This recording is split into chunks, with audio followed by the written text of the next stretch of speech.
Hey everybody, it's Charles from HumbleMechanic.com, and today I'm taking your questions on cars not starting, battery drains, software updates, and more. This is episode 188 of the Humble Mechanic Podcast.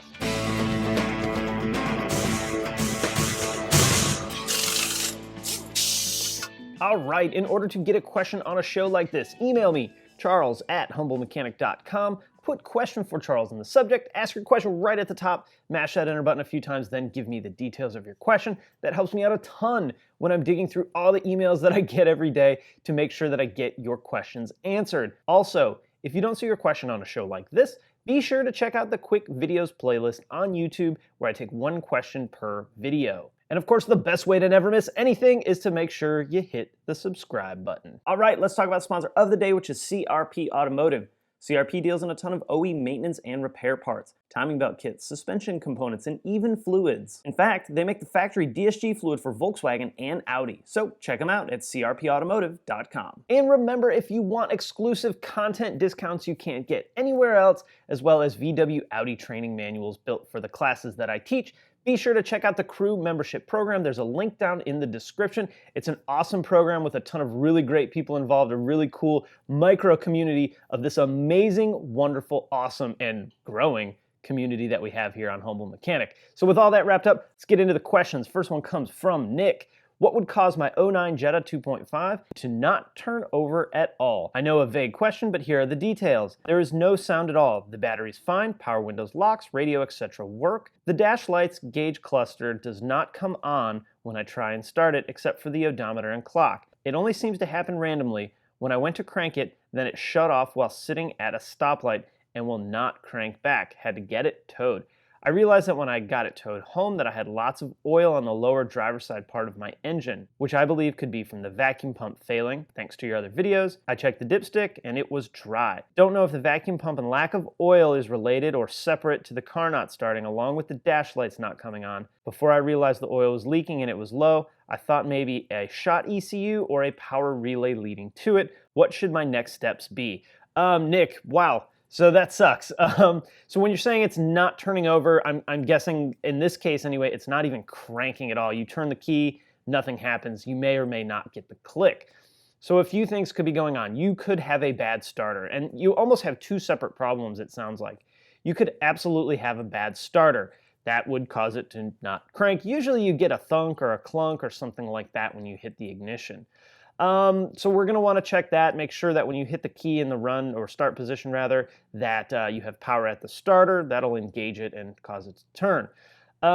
This really feels electrical, right? If the car just shut off, unless it was like shaking and acting ridiculous and then shut off, if it just simply turned off, you probably have an electrical problem. There's a couple of common things on that generation Jetta on the 2.5, one being a crank position sensor. The thing that I'm uncomfortable about telling you to put a crank sensor in it is that usually doesn't cause it not to crank. Usually it'll crank so the starter's active while you're holding the key. It just doesn't start. That's because the ECM is actually not supplying the right stuff, spark or fuel, to allow the car to start because it doesn't know where the crankshaft is in relation to the camshafts. So it'll just eliminate all the signals and not let you start it. But you're saying it doesn't crank either, which leans me more towards sort of what you said. I doubt it's a bad ECM. It could happen, and I've had plenty of bad ECMs in my career, but it's always like the last thing that I try and replace, especially because they're so expensive. There are power supply relays underneath the hood of your car, as well as under the dash. Without knowing what kind of fuse panel you have, it's hard to say which relay is which, but that's where I would start. You know, with stuff like this, it's easy to say, hey, just swap this around. And sometimes that works and sometimes it doesn't. So if I opened the hood and looked at the relay panel next to the battery and saw two relays with the writing 100 on them, I would take them both out and I would swap them and I would put them back in. There's also a module underneath the dash that has a bunch of relays on it. That could also be the problem too. It's the electrics module, what in later generations becomes the body electrics module or body control module. Same basic module. So it's tough to say do this exact thing. I would start by seeing if you're getting power at the starter. I really, like I said, don't think it's an oil-related issue, even though it could be. It usually doesn't cause the car not to start at all unless the engine is completely seized, which I feel like you would have had a whole other series of circumstance leading up to that. So check the starter. We want to, if you can, the best thing probably would be to pull all the faults of all the modules. And that may point you in the right direction of a power supply relay. An ignition switch could absolutely cause this. And these ignition switches are known to fail too, so it could be that as well. If you can get the faults checked, Nick, that's the best first step. And then check your basics, your battery, your starter.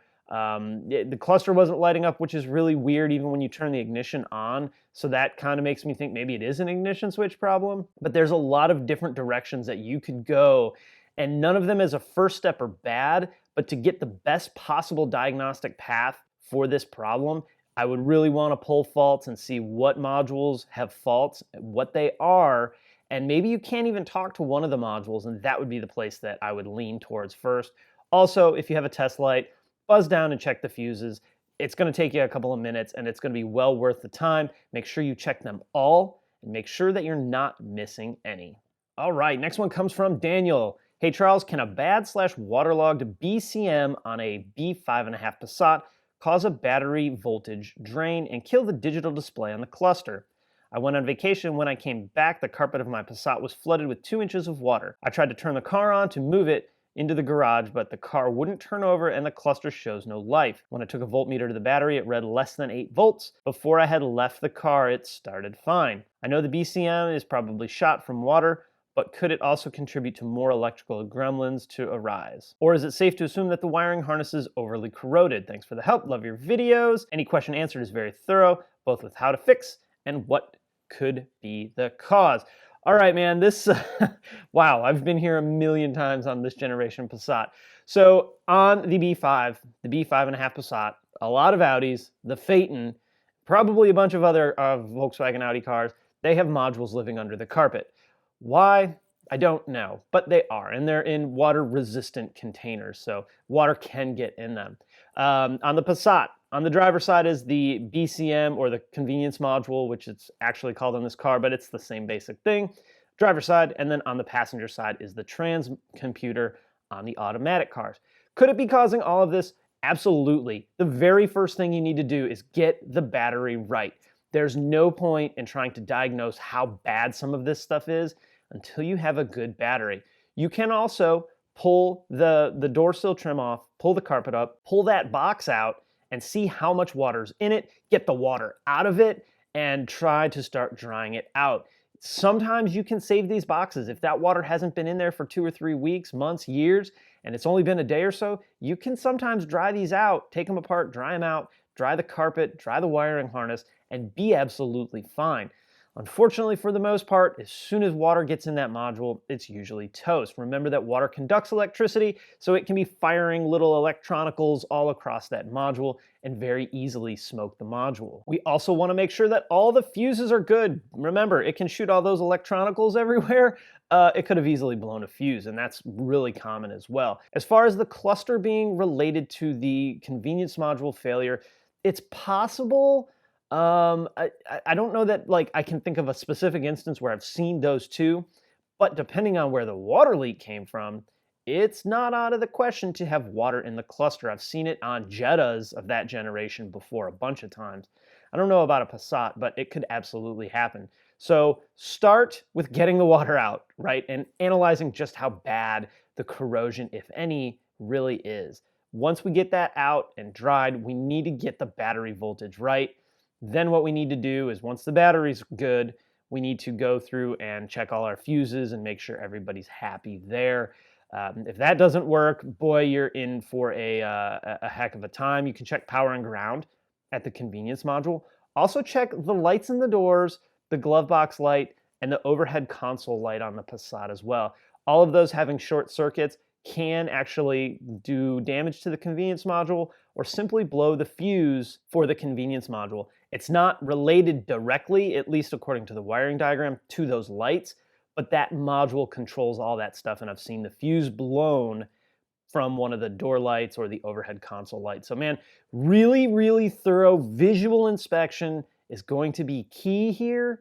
And then the basics, battery voltage, good fuses, and then go out from there. Odds are you'll find the problem in just those simple checks. If you don't, boy, this could get ugly. Boy, this could get hairy. I might consider calling my insurance company if you have full coverage on your car, because this gets expensive really, really quick, especially if you're having to do new wiring connectors and cut out corroded pieces of wire. It gets expensive fast. So I wish I had a more pinpoint answer for you, but this is just going to take some digging. Like I said, odds are with that thorough visual inspection, you're going to find what the problem is.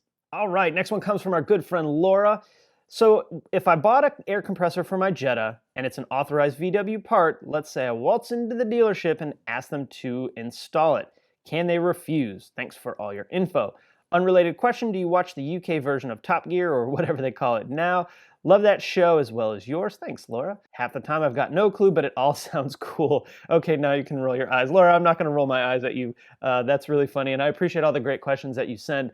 So I don't really watch the Top Gear too much anymore. I actually don't watch a lot of TV at all anymore, and it sounds kind of smug to say, but I put so much time and energy into this show that any TV time detracts from either that or family time, which are both way more important to me. So I don't watch a ton of TV. But now on to the important question about the compressor. So I'm assuming this is an AC compressor. That's going to be the only compressor really on your Jetta, other than, I guess, the secondary air pump and, well, the engine as a whole, because all an engine basically is an air compressor. So will a dealership or anywhere install it? This 100% depends on the place you're taking it.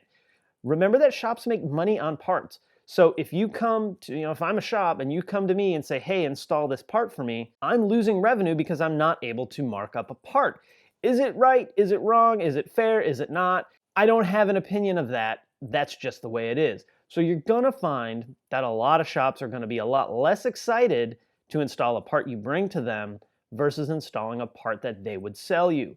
It's not just about that small markup in the parts world though. It's about the warranty, right? So if you buy a part from me and I can get it warranted from someone else, from the place I bought it, right? I know that we both have now faith and confidence in this part. Even if it fails, I know that I can get you a new one. You don't have to pay for it, and I'm going to get reimbursed on my part at least, and hopefully on my labor too. So there's the warranty side of it as well. And then some shops don't care. You bring the part, cool, no problem. We're going to install it. We're going to do our best to install it perfectly. The thing you have to remember though is if something goes wrong with that part, you're on your own. You're paying for it a second time, or the shop's going to tell you, we don't want to do anything with it. You're going to need to pay us to diagnose the problem and then repair the problem as well. So this can get really weird, really uncomfortable with certain shops. So I don't think it's a bad idea. I think what I would probably do before I ordered this part, especially if it's an AC compressor, because there's going to be only certain shops that can work on it. They have to have the proper equipment, which is really common, so it shouldn't be that big of a deal. But you're going to have refrigerant and oil and seals that may or may not have come with it that you're going to need to replace too. I would call around and find a place that's willing to do that for you and see what you're giving up for it. Are you giving up any kind of warranty? Are you giving up a warranty on parts and labor? Are they going to charge you more? I don't know. Some places may charge a surcharge for bringing your own part. I really don't know, but I would call around and find a place that's willing to do it before I bought it online. If you save $50 by buying it online, that's great, but it doesn't do you any good if you can't find someone to then install it for you. So find that first, Laura, and then go from there. All right, last one of the day comes from Stephen. Hello, I'm an independent from Ireland. I've got a quick question. Several 1.6 common rail cars that have been recalled VW and Audi have all returned to the customer with an EGR fault and no previous problem. The ECM has never been removed from the car or flashed, and I've maintained some of them for several years, so I know the history.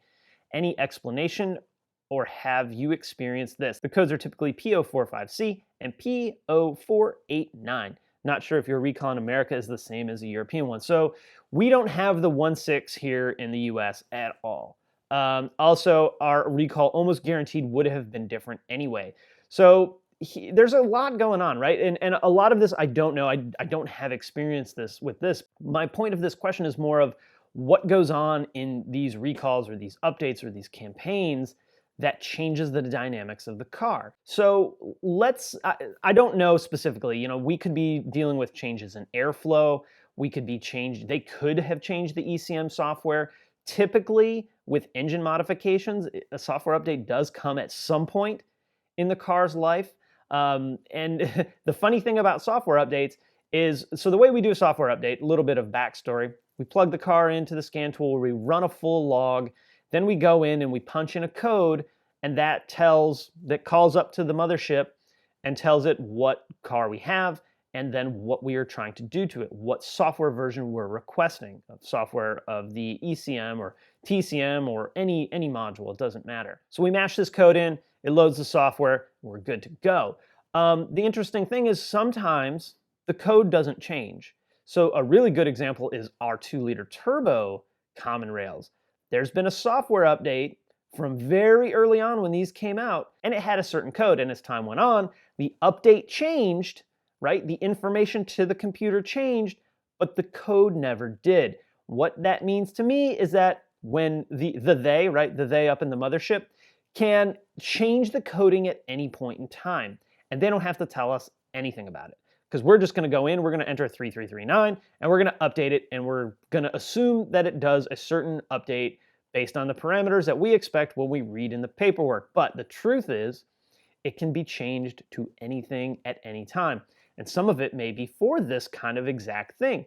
We updated it initially, we find that after a certain mileage, we're getting a different issue we didn't see during testing because we can't put the car through all the tests that people do across the world. So now we have to change the parameters of the update or add something or subtract something, add a new part maybe. So that could be, maybe this is only stage 1 of the recall or the campaign. Maybe this is just a problem, and really the only way that anybody can handle this is if you get an update done on your car, and then you have a problem related to the update, you got to take it back. And you got to tell them, hey, ever since you did the update, right? Every technician's favorite words, ever since the update was performed, I have this problem and I need it fixed. And what I would do here in the US anyway, is I would check it out, make sure everything I did was correct. And then I would call Volkswagen and report it and get some guidance on what they do. That way, if this is a widespread problem, they can get it taken care of. Perhaps it's a workmanship issue. Maybe, if it was that pipe that you guys had at some point as part of this update, maybe it's installed backwards and the air tumble is different. Perhaps it's just purely an issue with the update as well. I don't really know. I can't say this is what the problem is because I just don't have experience with the 1.6 as well as this exact problem. Our 2-liter thing is going to be totally different, I assume. But we don't know because we've heard this much information recently about it. It's kind of been on the hush-hush. So, Stephen, I wish I had the answer to your question, but this is sort of some of the background info that happens when software updates and recalls and campaign parts are installed. Sometimes it's a quick jump, sometimes it's a long-term problem, but if your customers are having this issue, you need to give them the car back, and you need to have them go back to the dealership and report it, because if they don't report it, then no one's going to know, right? If a large section of people do not report this, then the mothership's not going to know that they have a problem that they need to correct. All right, guys, I'm going to wrap it up there. Questions, comments, you know what to do. If you like this video, throw it a thumbs up on YouTube. I always appreciate that. You can also subscribe right here on YouTube. Ding that bell so you get notifications, or over on the blog at humblemechanic.com. Follow me on Facebook, Twitter, Instagram, and of course Snapchat. Don't forget, if you want exclusive content you get nowhere else, discounts you can't really get anywhere else, to places like Adams Polishes, Eurowise, Black Forest, S&P Auto, MT Knives, Petrol Box, Scanner Danner, how awesome is that, and more. Check out the Crew membership program. The link is down in the description, just below where I type what the show is about, so it's right at the top. Check that out. All right, guys, thanks for watching. I'm done, I'm out, and I will see you next time.